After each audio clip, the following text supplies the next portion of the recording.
This is the Late Round Podcast with your host, JJ Zacharisa.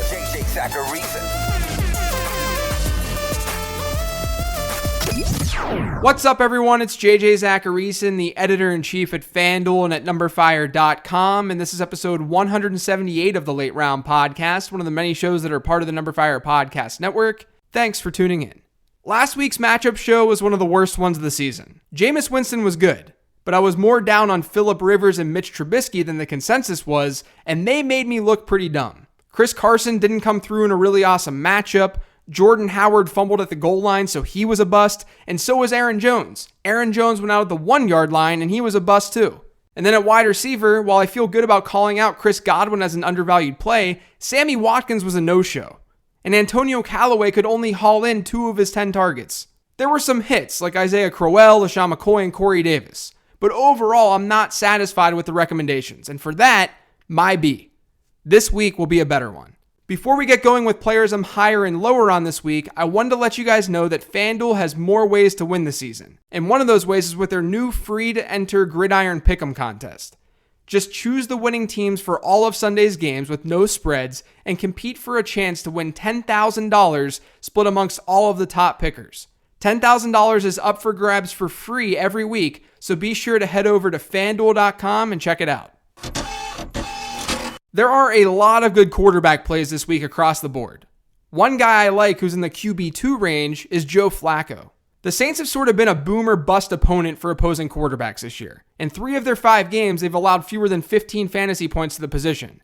In the other 2, Ryan Fitzpatrick and Matt Ryan went off for 40-plus points. When adjusted for strength of opponent, the Saints have the 4th worst secondary according to NumberFire's expected points model. It's beatable. It's just that the 3 passers who haven't beaten it have been Tyrod Taylor, Eli Manning, and Alex Smith. Taylor doesn't have his starting job anymore, Eli Manning has struggled, and Alex Smith hasn't exactly been a fantasy football darling here in 2018. New Orleans has also allowed a top 10 average depth of target this year, while Joe Flacco's 8.7 ADOT has been one of the higher marks this year as well. But what's also interesting is that Baltimore has been the second pass-happiest team in the league when in neutral game scripts. Only Indianapolis has a higher pass-to-rush ratio when games have been within 6 points this year. In what projects to be a close game, that could mean more of a Joe Flacco-friendly game plan. Essentially, I'm not worried about the matchup, especially with the Ravens being at home as favorites. Flacco to me isn't necessarily a high ceiling play, but he should provide a decent enough floor. If you want to take a bigger risk than Flacco, you could go with Baker Mayfield. Tampa Bay's secondary has been dreadful this year. It's been awful. Every quarterback starter to face them has posted at least 16 fantasy points, and that 16-point outing came against Nick Foles back in week 2 when he threw for over 330 yards. Now, Baker Mayfield hasn't been all that great himself. He has a low success rate, or the percentage of positive expected points throws made by a passer, and his receivers haven't been very helpful either. Last week, Antonio Callaway and Jarvis Landry combined for 4 catches on 19 targets.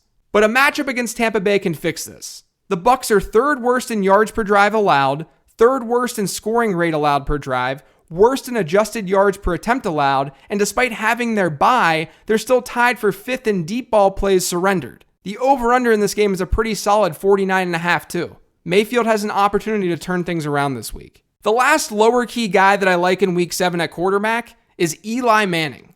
Eli Manning has also been bad. Manning ranks in the bottom 10 in passing efficiency according to NumberFire, and he's yet to post a usable top 12 performance in fantasy football. But the Falcons are a matchup that you can't ignore at this point. They're banged up throughout the defense, and since those injuries started piling up, they've just been awful against opposing quarterbacks in fantasy football. Since facing Nick Foles in week 1, opposing quarterbacks against Atlanta have ranked 7th, 1st, 9th, 5th, and 1st in weekly scoring at the position. Now, they face good quarterbacks, but I'm less concerned about that when we're seeing such insane consistency. When adjusted for strength of opponent, Atlanta has a bottom 5 secondary per NumberFire. In what's projected to be a fairly high-scoring affair in a domed environment, and with tight end Evan Ingram looking likely to return this week, I like Eli Manning to bounce back. Drew Brees has been awesome this year. The Saints' defense has been worse, and Brees has been asked to shoulder a bigger load than what he saw last season. But we're also just seeing some natural regression. Last year, his touchdown rate was 4.3% when his career average was 5.3%. This year, it's 5.8%, which is much closer to that career average. So he's been good, and you should care more about the individual player and offensive situation more than the matchup. But man, it's so hard to ignore what the Ravens are doing right now. They haven't faced a ton of stud quarterbacks, but only Andy Dalton has tossed multiple touchdowns on them in 2018, and only the Bengals have scored more than 14 points on them. More importantly, over their last 7 home games dating back to last year, they've allowed an average of just 14.3 points per game. And dating back to the beginning of last season, Baltimore has allowed an average of just under 9 fantasy points per game allowed to opposing quarterbacks when playing at home. The only quarterback to really do anything against Baltimore in Baltimore since the 2016 season was Andy Dalton in Week 17 last year. So yeah, I'm a little bit nervous about Drew Brees. He's still a high-end QB2 for me this week, but Baltimore's been playing great defensively, and they're a matchup that you generally want to avoid week in and week out. And another quarterback I'm surprisingly low on this week is Andrew Luck. Now don't get me wrong, you can start him and still be fine. I'm mostly saying that I don't think he's a locked-in QB1 as he's been over the last 3 weeks. I think you can make arguments for quarterback streamers over Andrew Luck this week. The Bills' defense is not the problem for Buffalo. They've actually been pretty good, ranking 3rd in the NFL in sacks, while holding Aaron Rodgers, Kirk Cousins, and Deshaun Watson to low-end QB2 performances. But we know the offense isn't good, which has led to a lot of positive game scripts for opposing offenses. Indianapolis isn't exactly used to that. They've run 300 plays this season while trailing, which is the second most in football. That's why their pass-to-rush ratio is the highest in the league. So my fear isn't so much that the Colts won't score. I think they can find the end zone against Buffalo. It's that those scores may not be of the passing variety because they'll be playing with a lead, or they might be playing with a lead. So I think Luck is sort of in that Drew Brees range this week, while it seems like a lot of rankers are good with him as a QB1. Speaking of the Colts offense, because of the things that I just talked about, Marlon Mack is an interesting play at running back this week. He's the team's starting running back, but he got game scripted out of Week 6 matchup against the Jets. When the Colts are trailing, Nyheim Hines is going to see the field. That's going to be the issue with Mack moving forward, but not this week, or at least hopefully not this week. The Colts are at home, and they're 7.5-point favorites against the Bills. A positive script should come. And as a result, the dude who saw 12 of the Colts' 17 running back carries last week should be in store for an RB2 outing. And that dude is Marlon Mack. I've got 2 other deeper plays at running back that I want to go over. To be honest, the position is just so bad after the top 10 or 15 that it's really tough to have confidence with someone like Royce Freeman. I considered talking about him on today's podcast as a decent play, but the usage is just so obnoxious there that his floor is just so ugly. So instead, let's just dig a little bit deeper. Let's go with the ageless wonder, Frank Gore. Gore has seen about 43% of Miami's carries and fewer than 3% of the team's targets. That's not great, but he's gotten a little bit more red zone usage than teammate Kenyon Drake, and he did get a goal line touch and not fumble it away last week when Kenyon Drake did. So we may end up seeing Gore as the main goal line guy for Miami. Gore's also been far superior on the ground with a 50% success rate versus Kenyon Drake's 33% rate. Gore's actually been one of the best backs in the league from a success rate standpoint this year. The matchup is pretty good for him, which is why I'm bringing him up. Detroit's been awful against the run this year, ranking 31st in success rate allowed while allowing Isaiah Crowell, Matt Breida, and Ezekiel Elliott hit 100 yards rushing against them. Miami's at home too. We could end up seeing a ground and pound approach from the Dolphins, and that would benefit Gore. Again, he's a deeper play, but it wouldn't shock me if he posts RB3 or low-end RB2 numbers this week. The other deep play that I like is Ito Smith. Last week without Devontae Freeman, we saw Smith play 46% of Atlanta's snaps. Moving forward, we should probably assume that he'll be in that 40 to 50% range from a snap share standpoint without Devontae Freeman. And while the Falcons haven't been that effective at running the football, Smith does lead that backfield in success rate. And the team is a favorite at home against the Giants this week. And New York has been completely average against the run this year. Really, Ito Smith to me is a cheap volume play. I think people may be underrating the amount of work that he can see in this offense if the team ends up facing a positive game script. And having seen more rushes inside the 10 than Tevin Coleman over the last 3 weeks, he could find the end zone too. On the other side of things, Carlos Hyde is currently ranked as the RB12 in PPR formats over on Fantasy Pros, and I just don't get it. I mean, I do. The Browns should be able to move the ball against the Bucs, which will create scoring opportunities. And so far this year, Hyde has 10 goal line rushes, a top 5 number in the league. But Carlos Hyde also has a 4% target share.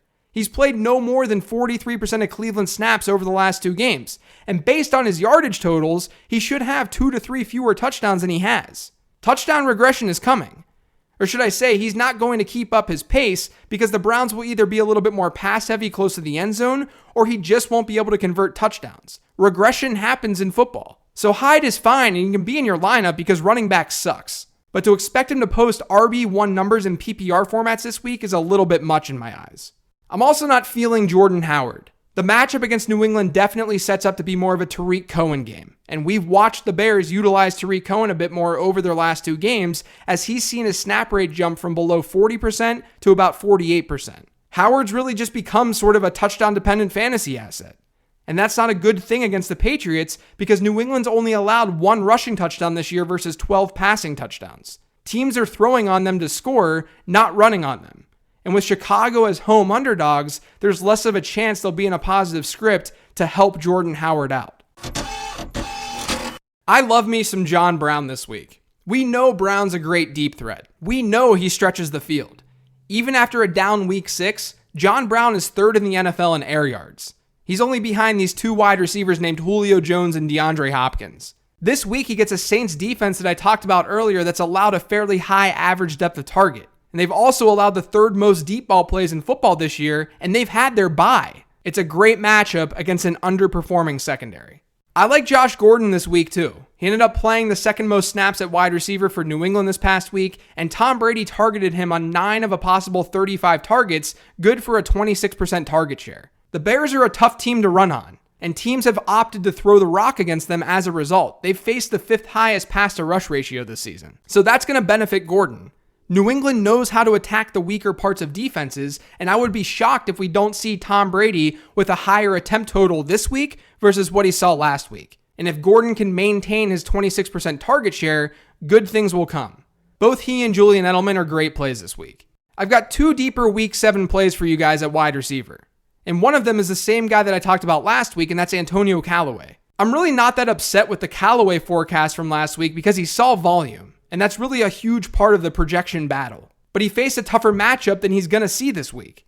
As I mentioned with Baker Mayfield earlier, the Bucs have been horrendous against the pass this year, and even with a bye week under their belt, they still rank 5th in big plays allowed through the air. And that fits into what Callaway does. He can stretch the field and make those splash plays.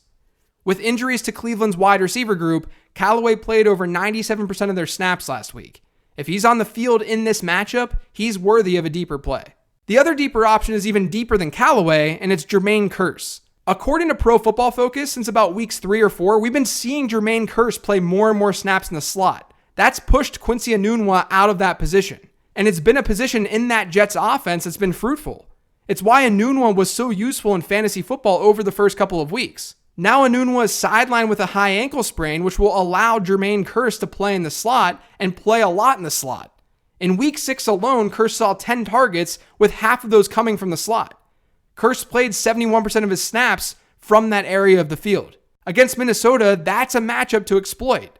He's going to see a lot of Mackenzie Alexander, who's giving up 2.2 yards per snap in the slot this year, which is one of the highest marks among regular slot corners. Kearse is a sneaky play as a result.